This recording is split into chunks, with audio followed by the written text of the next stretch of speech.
What's going on? Welcome to the Failed Podcast. This is the YouTube part of it. Don't forget you can listen to the audio version of this. It won't have this part of the video in that. But if you're watching the video, thank you for tuning in and enjoying what we're doing here at the Failed Podcast. We got a lot of things coming up. And so for now, I hope you enjoyed today's interview. It's going to be a good one, and I hope you learned something. It's the only ninja wearing aviators and a superhero hat, and I'm here on the Failed Podcast. I'll bring you in, man. All right. Welcome to the Failed Podcast. I am your host, Sam Esquivel. Thank you for tuning in to another episode. We got a great episode today. We got a cool guy. I think if I would try to karate chop him, he would block it and then karate chop me. And so today at the Failed Podcast, I want to welcome DJ Moore, or also known as the Modern Ninja, right? The Modern Ninja. So this is not a Failed Podcast. This is the Failed Podcast. You know what that means? That means it's pretty good. DJ, how are you doing? Thank you for coming and being with us today. Go ahead and say hello and introduce yourself a little bit. Well, thank you for having me on the show. I know we've been talking about this for so long. It's great to be here. I really appreciate it. I am doing fantastic. I'm just, I'm a martial artist and a content creator second. So yeah. I absolutely love doing what I do and putting it on film and putting it on social media or just out there for the world to see is a blast, and I love every part of it. Dude, I see you practicing and like throwing sticks around, and then you use several type of like old school weapons, and you handle them pretty good. I sometimes I watch you and I'm like, okay, does he hit himself a lot? Or are you well past that now? All the time. Yeah. Now, obviously, I've been doing this for 20 years. I know. Wow. I'm older than I look, I guess. Yeah. But I don't hit myself on most of them anymore. Yeah. But whenever I still try the new ones, I've cut myself in the face. I've actually gone through and like stabbed my hand or foot by accident because it's not sharp, but it still can hurt when you're doing some of the really out there, really dangerous tricks and stuff like that. And so, it's a learning curve. Are you a fan of samurai swords? Absolutely. I have a client that has like 10 old school samurai that were like literally in wars, back in the day. And they told me, Sam, do not touch them because they will cut you open, because they said they're so sharp. And I said, so I went ahead and touched one. No, I didn't touch the blade, but I wanted to look at it because it was a scary thing, when you talk about swords, and especially like samurai swords, and the level that those are made, and then and how they were used back in the day. But we'll get into that a little bit more.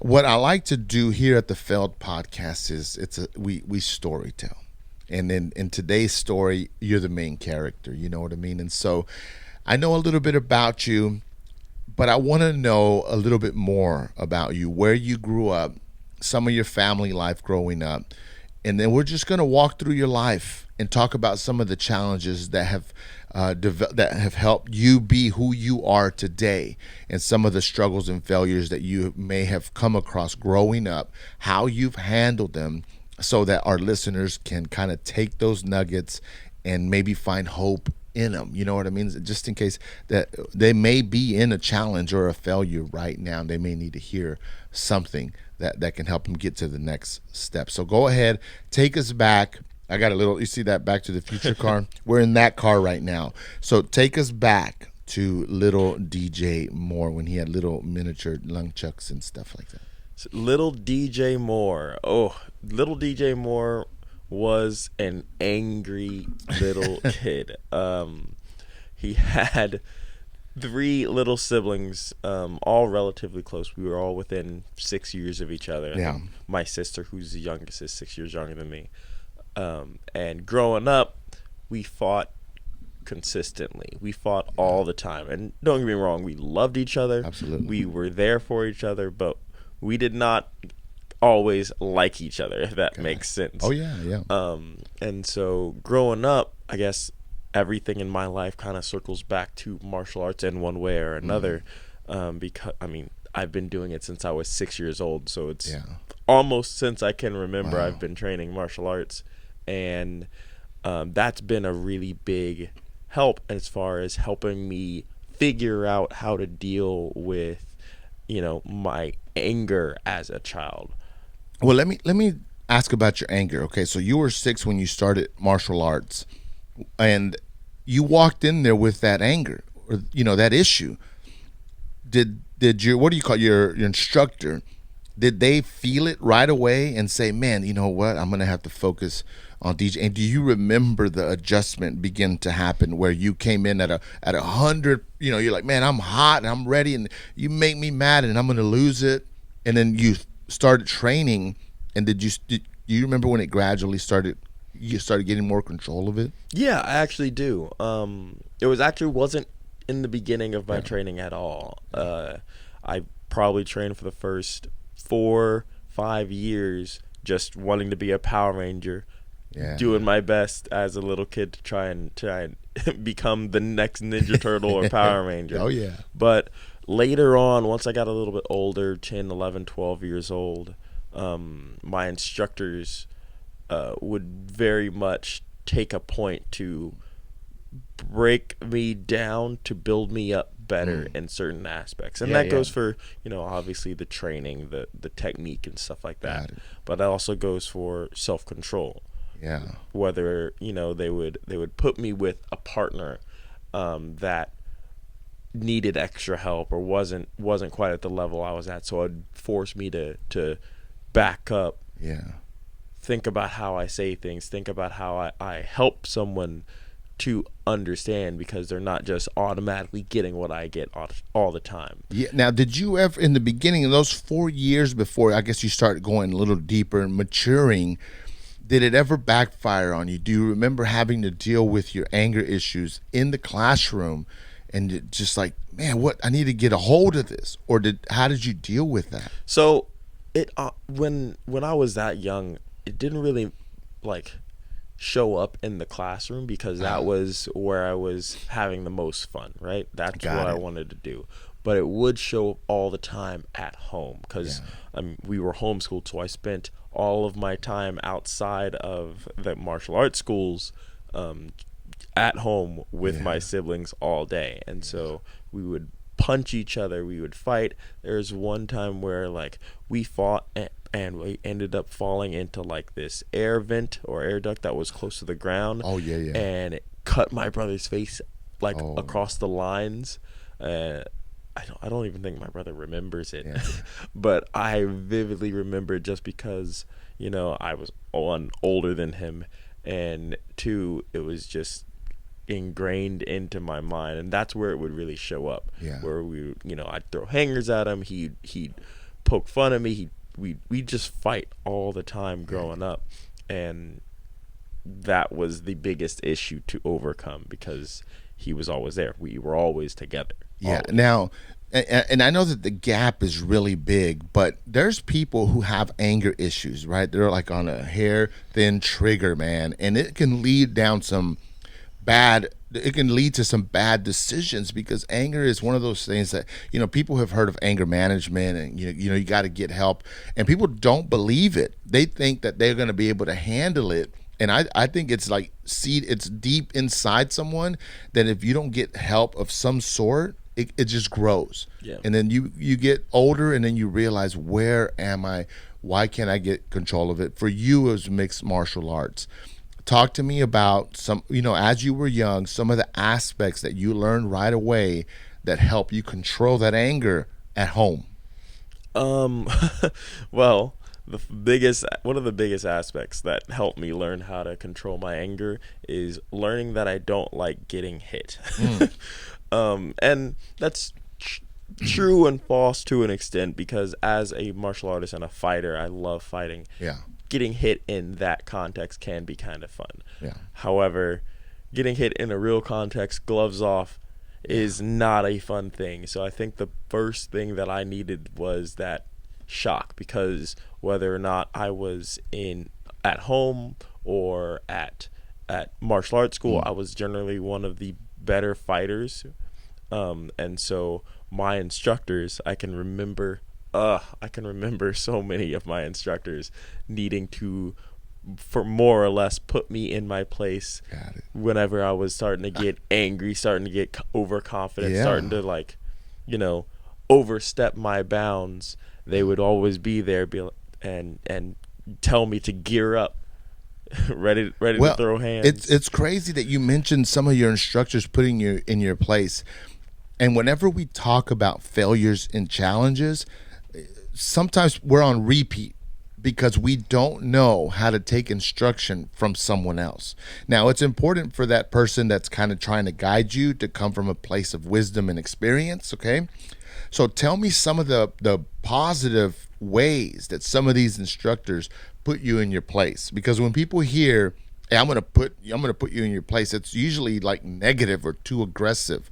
But I imagine that these individuals did it strategically because they were trying to accomplish something. And I feel like this little segment could help a parent kind of not I'm using the term, but I'm not being ugly, put their kid in their place. You know what I mean? But in a strategic way. What was some of the things that you learned then that you maybe use now that are a good way to kind of slap you upside of your head and say, dude, you got to straighten out? Mm-hmm. And it's absolutely in a positive way, at least in my perspective. Like, whenever, for example, we would gear up, they didn't like hit me. They were obviously better than me. They were my instructors. They had control, but they were able to tag me in a sense that, hey, I know you're angry. Yeah. You can be angry. So show control. Got it. I'm showing control. I'm putting my kick right on your chest, but I didn't hurt you. I could have. Yeah. But I didn't. That's control. That taught me how to be control. Learning how to control my body, control my power, control my technique, taught me how to control the other aspects of my life as well. Learning how to control that physical went to the mental. So would you say that anger, right, like being mad in control or fighting against each other, like it's hard to have to function with both? Like it's gonna, either you're gonna be sloppy and angry, or you're gonna be controlled and you're gonna be methodical in what you do. What's the lesson there? Because sometimes as we're approaching a challenge, we're mad. And there's no way in that anger that's the time to address it. You know what I mean? Like, you're not clear-minded. It's almost like, dude, take a breath, come back a few days, maybe a few hours from now. But for sure, right now, while you're mad, is not the time to fix this fail or challenge. How do you see that from a martial arts perspective that could help people who are watching? Well, this is actually something I'm going through with one of my students recently. The hardest thing and the biggest thing that I think martial arts can teach you is that control and anger they're not always linked in the conventional sense. I feel like a lot of people think when they get angry, they want to take control and they want to control everything, want to move people to make people do what they want to do, all this kind of thing. But in reality, it takes more control to let go than it does to be angry and hold on to it and make everyone do what you want to do and have that sense of, for lack of a better word, false control over your situation. Because you're not making you're not making thoughtful decisions. You're not acting rationally when you're angry. You're just on instinct. And so the biggest lesson as far as control can go in martial arts, at least one of them, there's a ton, but one of them is being able to have the self-control to know when to stop, to know when to walk away, to know when to let go.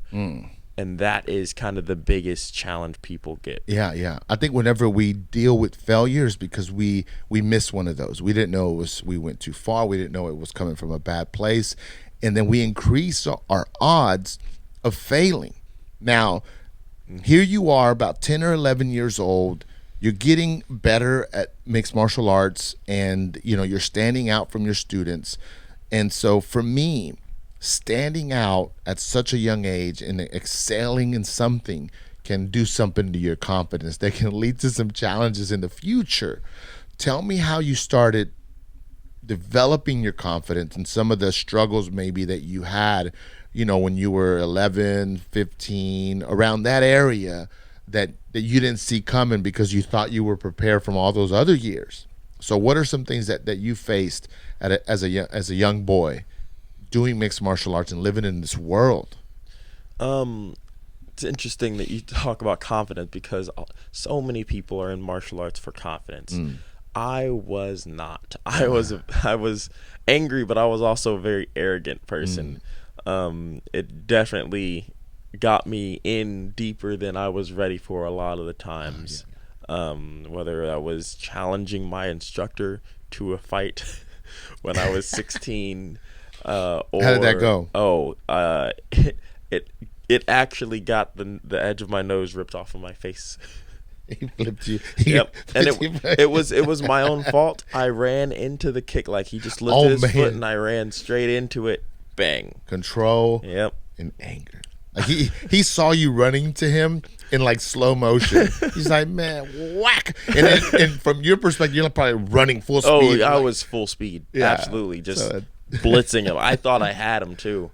But that was a fail. Absolutely. You thought you had the situation and you didn't assess it right, but because of what you knew. And sometimes what we know gives us confidence. We're gonna fail because that confidence is coming just based on you, not things around you.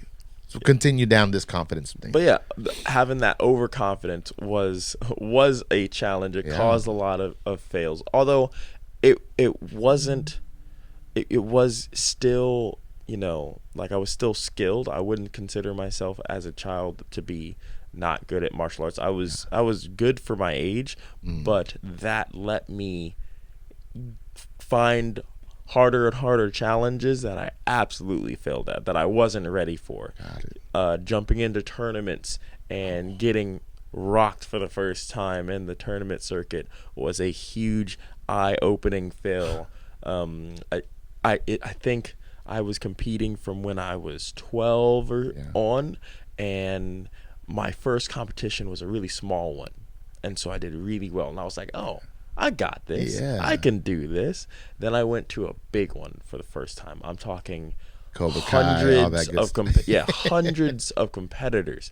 And I make the Karate Kid reference because that was a big competition that they were in, so I'm assuming it was it was a lot like that. It felt like that. It was a lot like that. And I was ready. I thought I was gonna get it. I was like, sweep the leg, Johnny. You got, like, I was ready.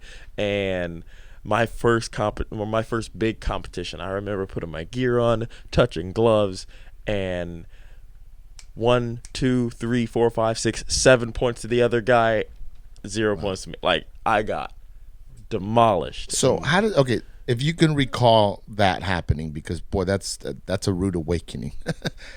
Tell me how you feel handling that challenge, because first of all, you start questioning all the training that you had up to then, and you're thinking, what was I getting yellow ribbons all the way up to now? Because I thought I wasn't just participating.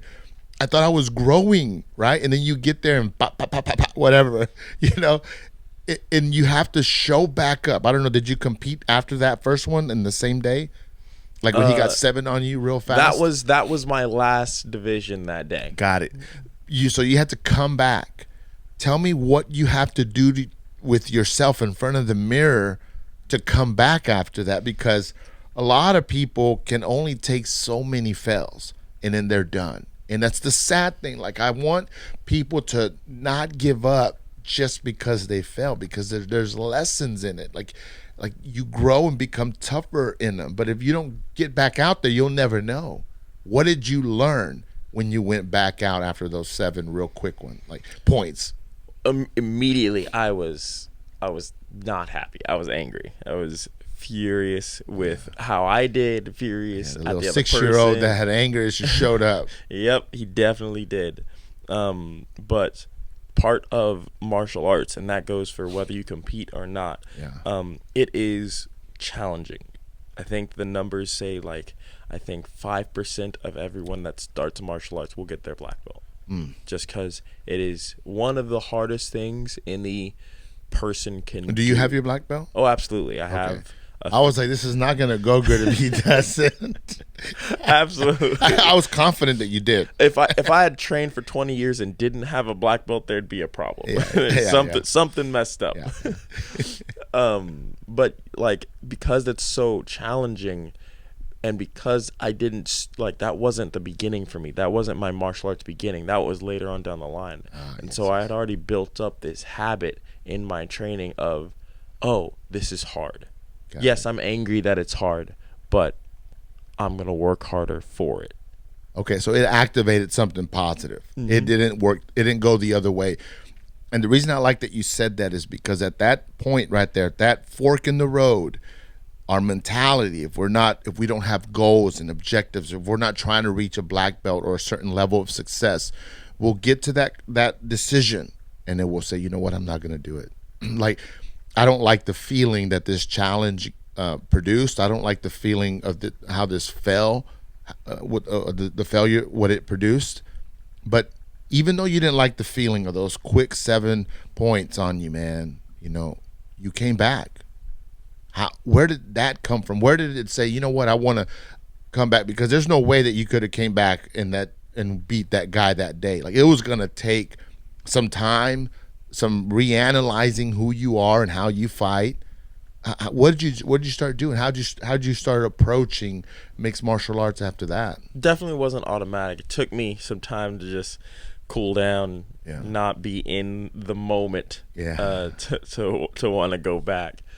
But I don't know, it kind of gave me this drive to want to be better. I've always had this drive to want to be more than just average, and I think that's, again, because of the training and the confidence that martial arts instills in children. It's one of the reasons I think every kid should spend a year in martial arts. It teaches them that safety, obviously, but it also gives them that drive, that motivation, that confidence in themselves that they can be better than they are, so that they keep going. And I think if I would have had that tournament experience earlier in my martial arts training, before I had picked up a lot of those life lessons, it would have been a very different experience, and I would have taken it very differently.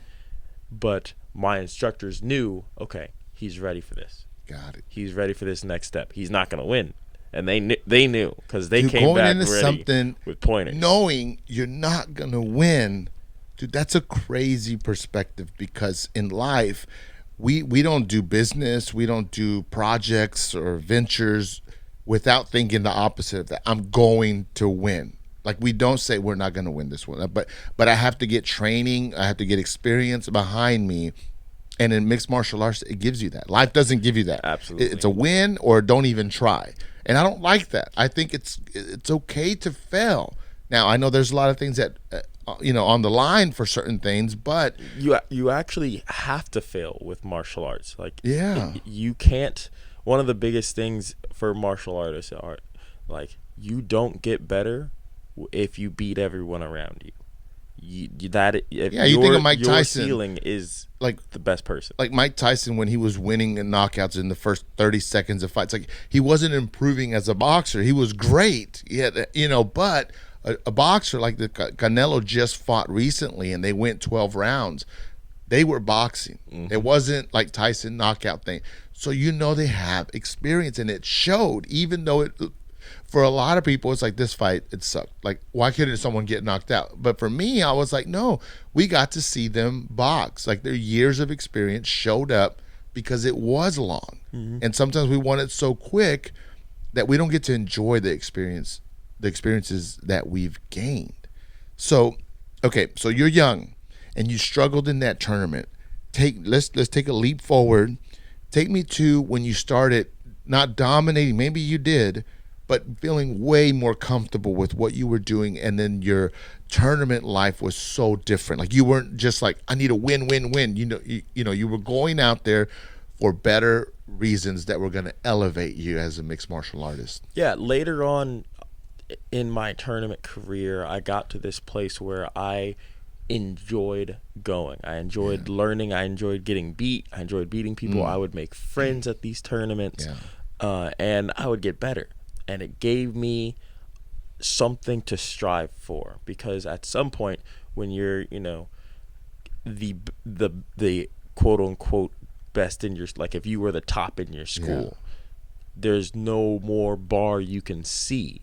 But because of tournaments, I got to see how high the bar can actually go, how high, the skill ceiling, so to speak, actually can be.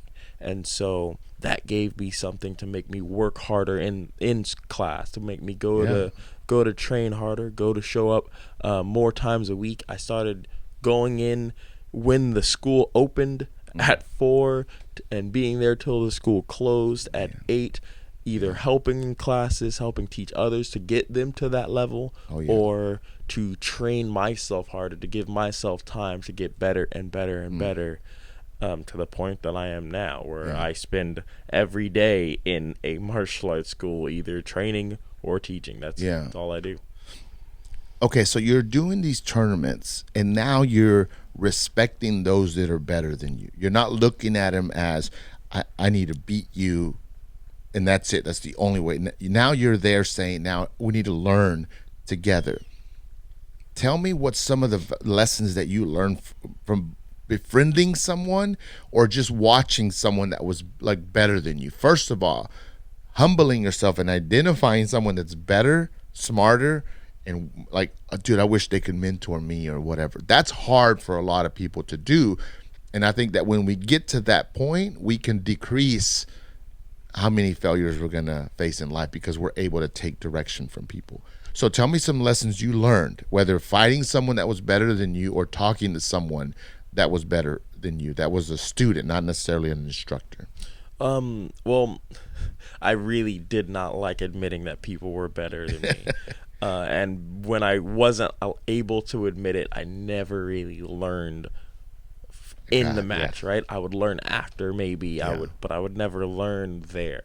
But as soon as I was able to humble myself and allow myself to be like, hey, maybe I can learn something from this person. They're better than me at this, and that. Yeah. I was able to expand my, like in martial arts, we call it our bag of tricks. Little combinations or setups that we use to score a point or score a hit or whatever it is. Maybe with give me an tricks. example of a combination for you. So one of my favorites I learned from some other person that did it on me is it's what's called a spinning sidekick, where you bait them in so they chase you, and then you jump back, you spin, and you nail them with a sidekick in the stomach or the face, wherever you want to hit. And it is, to this day, one of my favorite moves to nail on people. Got it. But that was learned in the ring against a student my own age.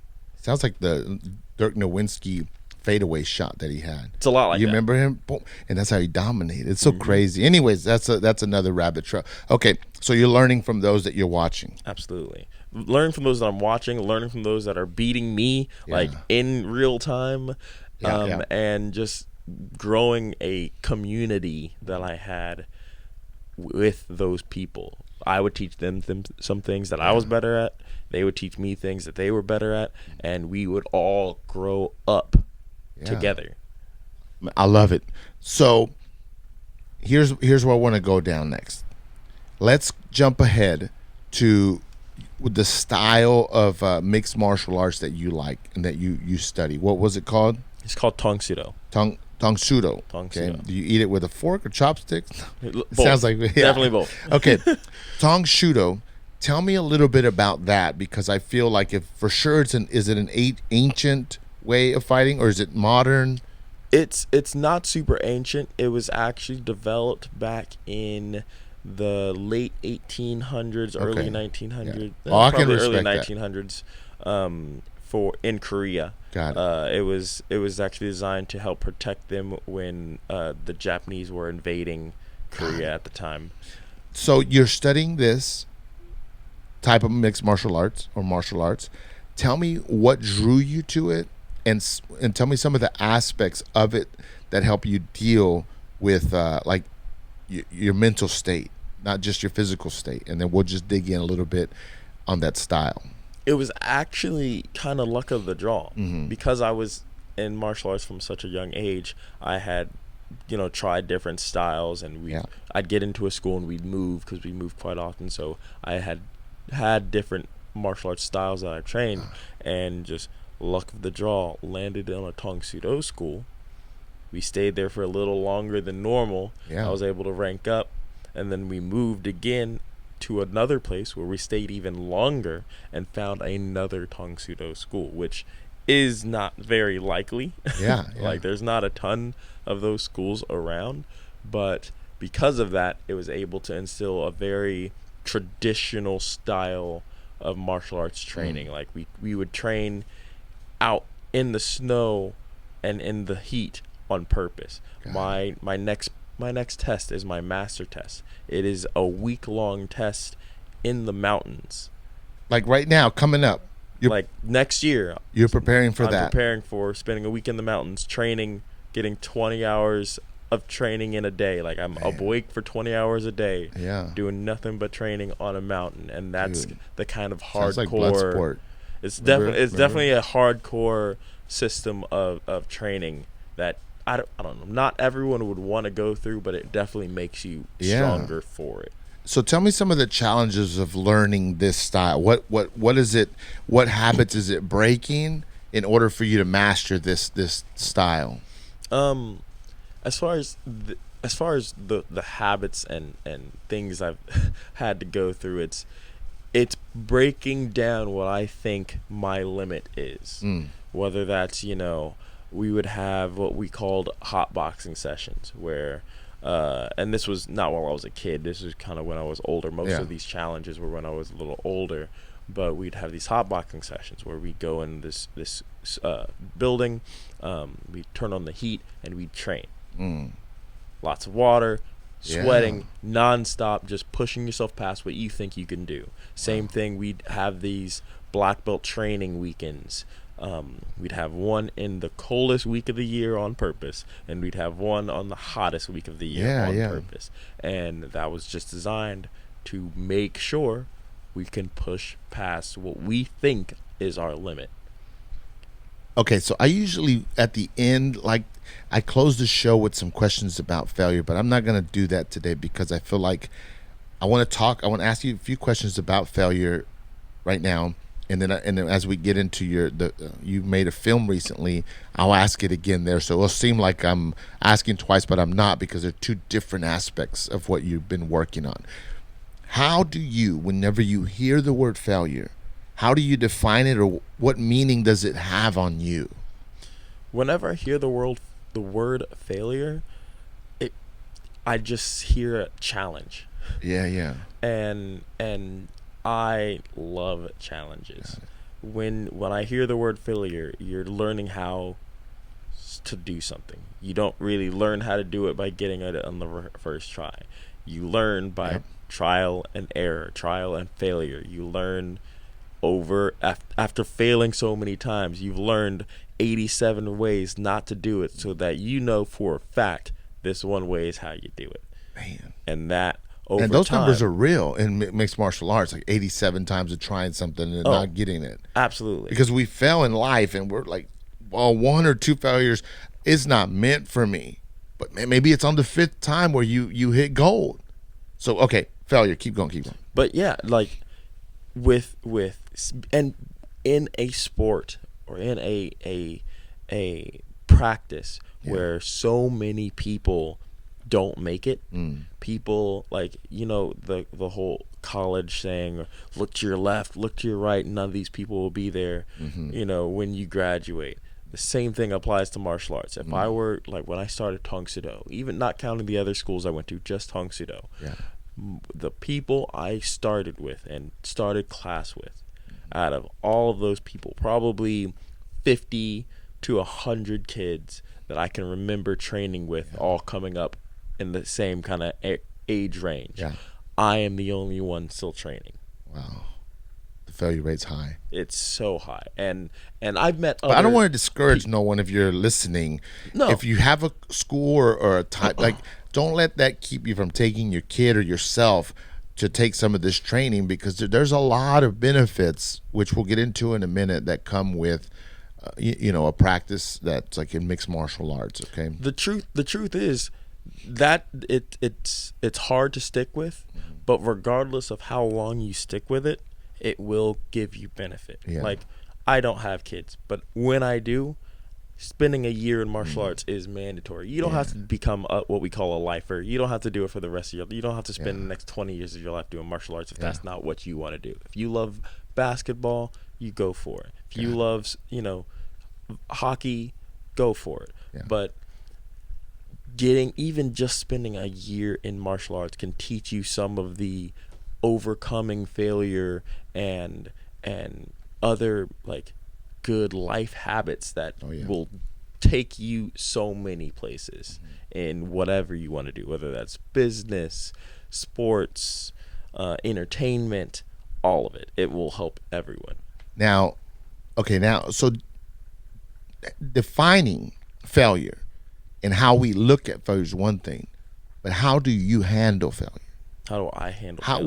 What's whether it came from an instructor, whether it came from something else, what's the best methods and strategies that you've used to overcome whenever you've gotten beat up in tournaments, whenever you didn't get your belt when you wanted to, or so on in this whole journey?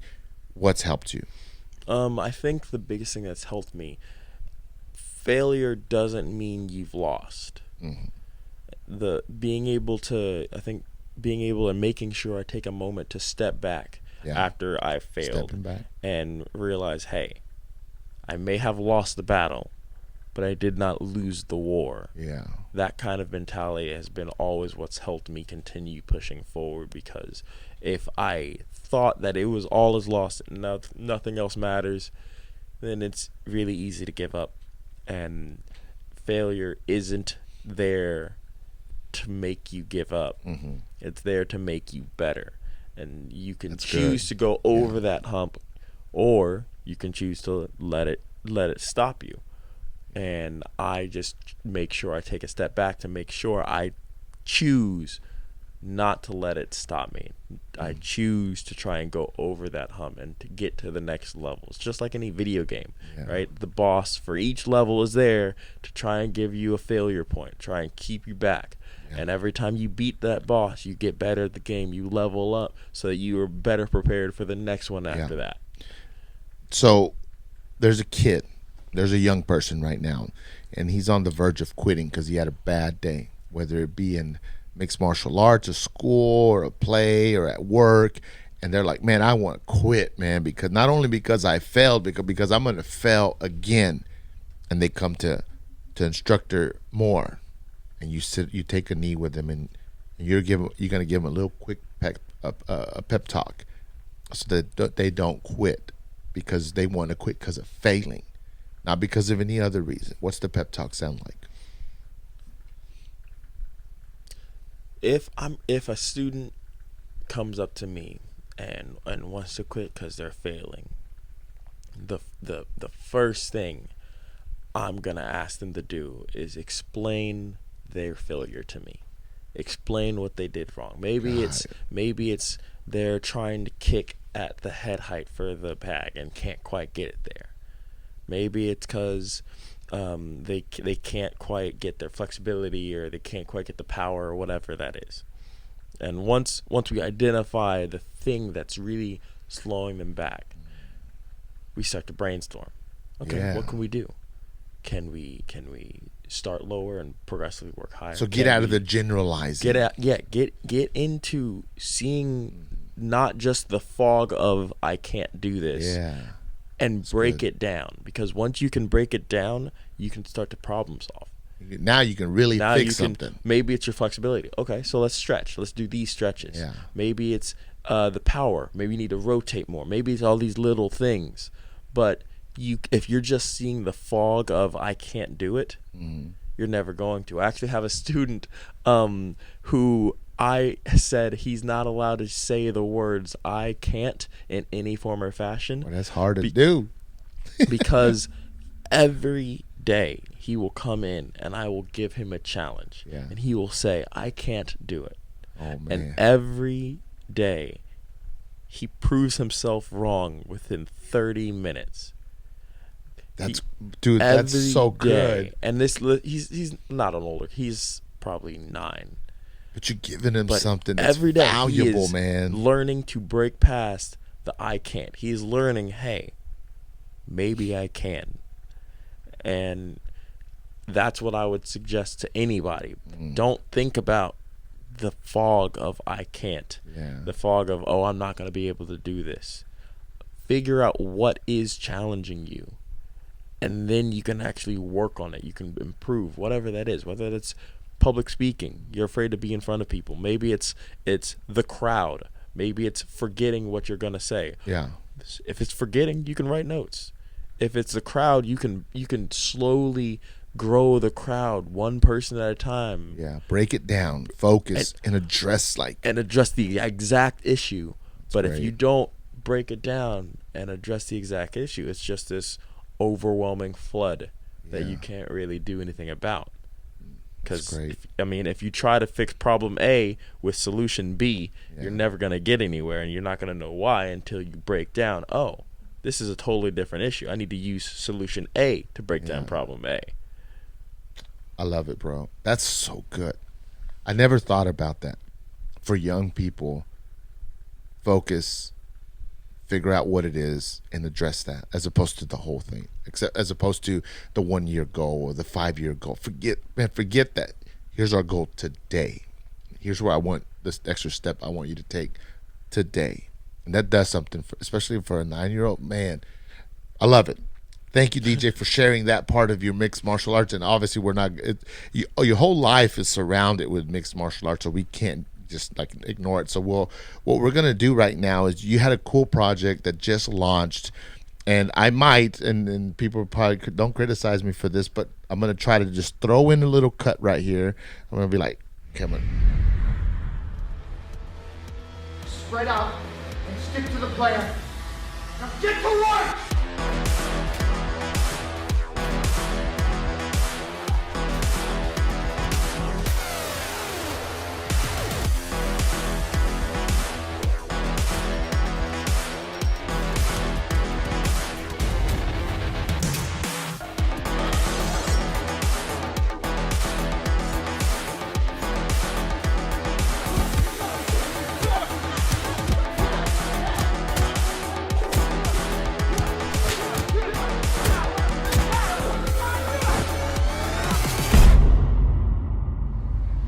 put a little, with your permission, footage of your movie that you just released, and that way y'all can watch it, and then that's what we're going to talk about right now.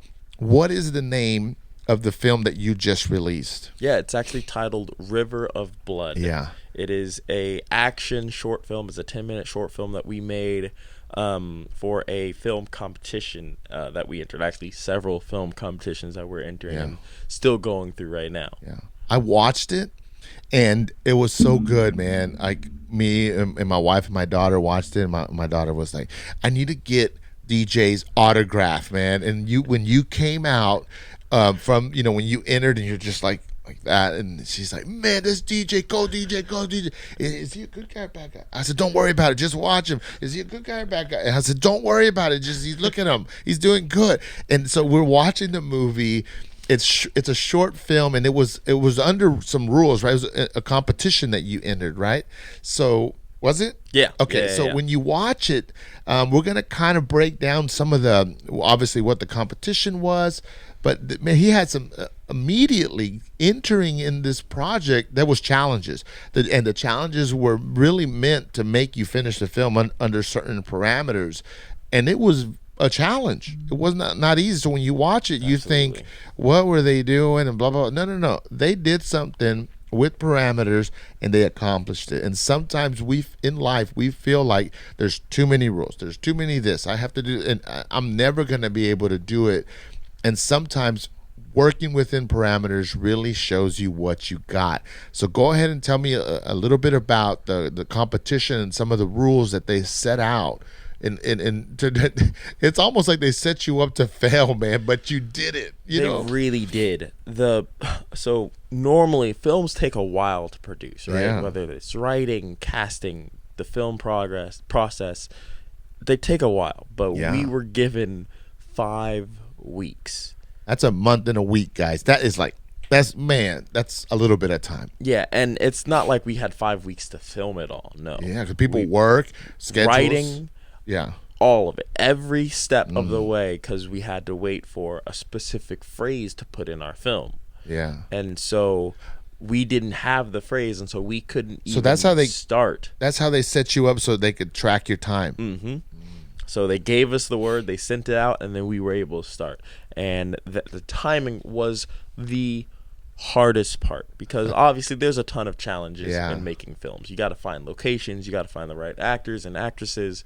That's always a thing. Yeah. But for us, we had to do it quickly, because the more time we spent writing, the less time we had to film. And by the end, and with actual work schedules and all that stuff, we had to be able to put in every extra time we had. I vividly remember the week of filming was my least favorite week ever, because it would be these days where I would wake up at 6:30 a.m. to go to work. I'd get off work at 10 hours later than that, and then I'd go straight to set and film from 10 o'clock till 4 a.m. And that was filming for, I think we had 4 or 5 days of filming. And in the middle we had rehearsals. So we would have the weekdays of rehearsals, the weekend of filming. The weekdays of rehearsals, same schedule, the weekend of filming. And that was 2 weeks of just up in the morning, down super late at night, whether it's training, rehearsals, finishing the shoot, and then our editing. Editing's a monster. Editing, bro. they only had a week. A week of editing to do the sound, the color grading, putting it all together, making it audible, making all of it. And they had multiple people and sounds and difficult lighting. Like you shot a lot of it in really dark settings, and I'm like, why did you make it even harder for yourself? Because I do a little video, and I was just like, but it worked, man. So how big was your cast or your team? So our core team was 5 people. Right. Our core team was myself, the other 2 producers who acted as director and fight choreographer. They were also actors in it, because we were all doing everything. And then our lead actress and one other lead actor that we had to help bring it all together.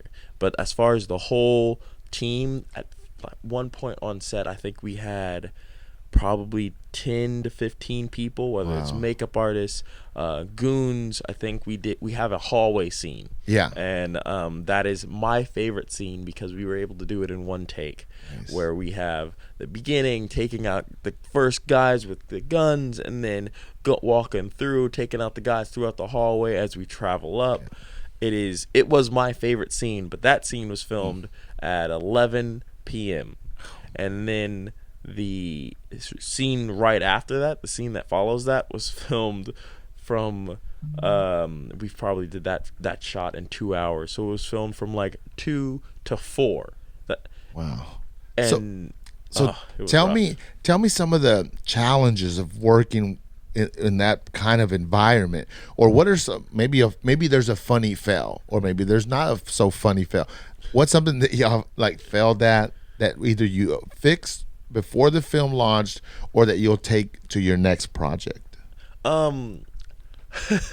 working with rope darts, because one of our characters has a rope dart. Yep. Because we wanted to add a scorpion, get over here type moment in our It's a reference to film. Mortal Kombat. Absolutely, we wanted to add that Mortal Kombat reference in there, and we did. But we found out working with rope darts and working with fluid weapons is some of the hardest things to do, because we didn't just have to work with it. We only had a very small space. The location we were in was probably the width of this room. Yeah. And the rope dart alone had the length to go this way. Yeah. So we were working in such a small area, trying not to mess up the walls, trying not to break the ceiling. He's supposed to use it like this, but because it's so small, it's like Exactly. And It's like- we learned, if we're going to, because that shot took just the rope dot shot, which is only like 3 cuts. It took 3 hours to film. Okay, so when that happens, dude, do you say, why the heck did we do it, bro? Like we should have did it different. That's a fail, man. We absolutely said those exact words. We were like, why did we do this? But we are like, we have to do it. Yeah. We're pushing through. We're already here. We're already committed. Yeah. And we were doing that scene till 6 a.m. I think that was my all-nighter. Dude, that's crazy. What'd you learn from that? Because it doesn't balance out. Like the effort put forward did not give the results that maybe y'all wanted. Yep. And in life, that's how we measure failure. We say, man, I did all this for this, but the lesson will pay off at some point. The strength that it gives you, you'll need it at some point. Like the payoff is always bigger than if you look at the math. So what did you learn from that? What do you gain from that for your next project? Well, 2 things. Definitely, if we're going to use fluid, ropey weapons, give us more time to use them. And also, I think that just being able to push through and figure it out and work on it made me better at filmmaking as a whole, made me better at coming up with ideas to work around different issues. It just gave me practice problem solving. And I think practice problem solving, obviously they come from failures. If you have a problem, it's probably because something went wrong, right? Yeah. Or I guess possibly because something went wrong. But using that and taking it as, I guess I should just quit, versus, okay, here's some practice problem solving. Yeah. Because there's always going to be some problem to solve. For sure. And the more practice you get, the better you get at it. And that's my take from it. That's why I'm okay with it. What are some things that you walked into the film or the project naively, and then you at the back end of it you say, I had no idea, but now I'm glad I know? I think the biggest one was I didn't even realize the kind of time crunch we were on. I don't think any of us realized the kind of time crunch we were on until we had the filming. And I think we all had different points. Me and the 2 other producers who kind of did the majority of the work for the film, we had different moments. The choreographer, his moment was creating the fights in such a short amount of time that stayed true to Kung Fu, because it was a Kung Fu action film. So we had to figure out how to teach these actors who may have had some martial arts training, but not Kung Fu training, how to do not just general Kung Fu, but a specific style. And then for the other producer, he was the director and editor. And so kind of the end of the film, we had the biggest scene with the most people, directing all those people, and then putting it together in such a short amount of time was another huge challenge for him. And then for me, I was one of the lead actors. I was in all of the fights. And so I was literally fighting every day from 10 to 4 a.m. And that was just, it was a struggle. It was a challenge. And I didn't think we saw that coming to be so challenging. Because originally we saw the competition. We were like, we could do this. It's fine. We got this. You just read a little text. You're like, yeah, we got it. Yeah, we got it. And come to find out, those time crunches are rough in filmmaking, and it made us better at it. It made us, have to problem solve. It made us have to get creative to figure out how we can save time where we can, what we need to skip to be able to be more proficient, be more efficient at getting the film done quickly. The challenges, that's what they gave. That's what they made you learn about yourself. Okay, so you did the film, and by the way, if you're watching this or listening to this, I'm going to put a link to his social media and all his platforms on here, but I'll put a link to the movie because you can watch it it's on YouTube, right? Yeah, it's on YouTube. So you can watch it on YouTube. Go go watch it, give it a like, help move the thing along. I think it's I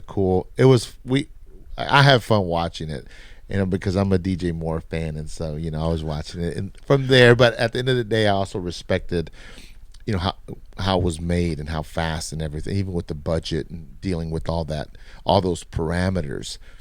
Okay, so you went through all that stress, all that drama, all those challenges, bro. Just like tiredness and can we do this?